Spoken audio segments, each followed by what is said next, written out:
Sinusulong ng Department of Education na gawing trimestral system ang susunod na school year. Kaugnay niya, iba pang issue, mapanayan po natin Senador Bam Aquino, Chairman ng Senate Committee on Basic Education.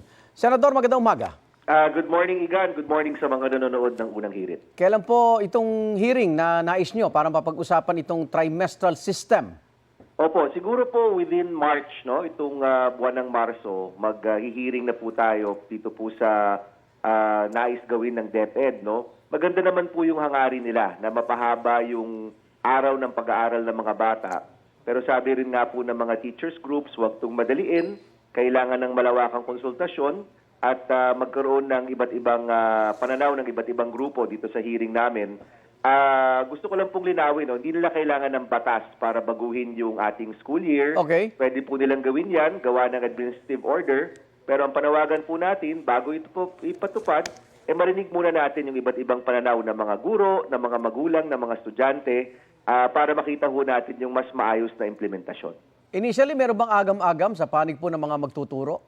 Meron po, no? Meron po. Sa totoo lang, uulitin ko, no? Maganda naman po yung hangarin ng DepEd, no? Opo. Kasi dahil po sa napakaraming class suspension sa ating taon, kumukonti talaga yung araw ng pag-aaral ng mga bata. So ito pong pagkakaroon ng trimester, maaagapan po yan, pati rin po yung mga teacher, malalighten yung kanilang load, no? Mapagaan yung kanilang load pagdating sa trabaho. Yung problema lang, ang pangamba ng maraming teachers groups, kung ito po'y madaliin, di naman sila handa. Kasi yung curriculum natin ngayon, pang 2 semester, kung gagawing trimester, kailangan po paghandaan po nila yan. Even yung facilities natin, kailangan rin pong paghandaan. Alam natin na kulang yung mga classroom natin, kulang yung textbook, may problema sa internet, at napakaraming issue ng ating educational system, no? So yung takot po nila, yung pagbabagong ito ay baka magdulot ng kaguluhan. So sabi ko nga po, mag-hearing tayo, nandyan yung iba't ibang mga grupo, magharap-harap, mag-usap-usap, at doon pag-usapan at linawin, no, kung ano po yung plano. Palagay ko naman po kung bigyan ng 1 taon o 2 taon bago po ito ma-implement, ay posibleng magkaroon ng smooth implementation po nito. So ulitin ko lang po, hindi kailangan ng congressional action dito, kundi administrative order lang, Senador. Yes. Hindi niya kailangan ng batas, pero gagamitin ho natin yung committee kasi alam niyo naman po, pag nagpa-hearing sa Senado, yung iba't ibang grupo pwede magharap, pwede mag-usap-usap, gagamitin ho natin yung committee natin para maging isang venue, no, kung saan pwede mag-usap-usap yung mga grupo. Wala naman talagang palagay ko yung concern ay tungkol sa implementasyon, di naman tungkol dun sa hangarin, no? Apo. Lilinawin ko po yan. Maganda naman po yung hangarin kahit yung mga teachers group, nakikita naman po nila yan. Ang kinakatakutan po nila, madali ang implementasyon na magdudulot ng kaguluhan. So kapag ito po ay malinaw sa bawat grupo, kung paano ito isasagawa, at yung mga teachers groups din po natin, siguro mawala yung pangamba na hindi sila mamadaliin at handa rin sila kapag ginawa po yung reformang ito, ay siguro po mas magiging maganda itong pagtawid po natin papunta po sa trimester. Sa iba pong usapin, sa darating na February 25, 40th anniversary po ng EDSA People Opo. Power, ano ang kaibahan gayong 40 years ago? Katiwalian din ang naging action dyan sa EDSA. At ngayon, anong nakikita nyo? Opo, well, itong mga pinaglaban natin noon, Igan, no, pinaglaban pa rin natin ngayon. At ako nga, ang reflection ko nga dyan, yung revolusyon na nangyari noon ay hindi pa talaga tapos.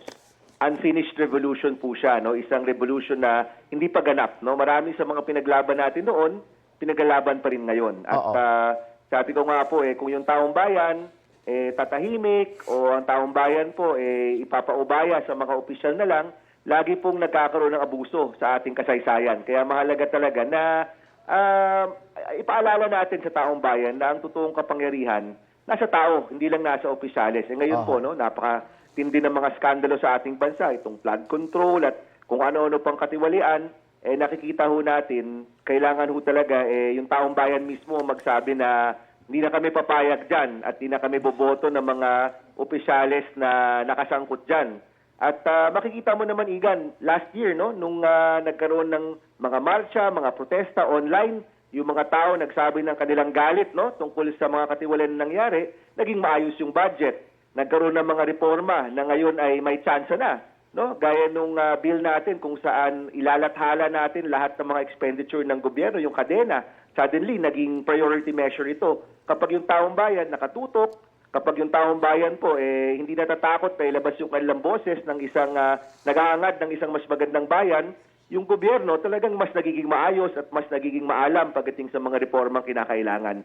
Kaya ito pong 40th anniversary ng EDSA, huwag nating kalimutan na nagkaroon ng panahon na nagsama-sama tayo para po sa isang hangaring mas malaki sa ating mga sarili, yung hangarin na magkaroon ng mas magandang bansa. And Igan, idadagdagan ko na rin, Sige po. sa Feb 21, no, meron na inorganize ang Kaya Natin Movement kung saan naging chairman na ako noon at ang Mayors for Good Governance, isang kick-off concert dun sa linggo ng People Power 40. Sa Quezon Circle po ito, Opo. 4 p.m., People Power 40, kick-off concert, awit at aksyon laban sa korupsyon. Ito po yung mangyayari sa Quezon Circle, 4 p.m. on Feb 21. Simula lang po yan ng marami pang events no, hanggang Feb 25. Kaya sana po, pumunta po yung mga tao, yung mga nandito po sa NCR at sa Quezon City, makilahok po, sumama, masaya po yung concert, marami pong mga artists ang pupunta, kakanta, wala pong politikong magtatalumpati, doon lang po kami sa baba. Lahat po na makikita ninyo, mga Filipino actors, actresses, singers, and dancers po na nais pong ipaalala ang nangyari po sa ating bansa 40 years ago nung unang People Power Revolution. Opo. Huli na lang po, dalawang senador nyo nakasama dyan ang binanggit ng ICC na co-perpetrators. Payag ka ba na mahuli sila habang nasa sesyon ng Senado o maaresto? Opo, well, pag-uusapan po namin yan, no? Pagdating po sa bukas, no? Magkaka-focus po ata kami, pag-uusapan po natin yan. Pero unang-una, siguro po hintayin natin yung formal na deklarasyon ng ICC sa Feb 23, kung ano ho ba talaga yung nandyan.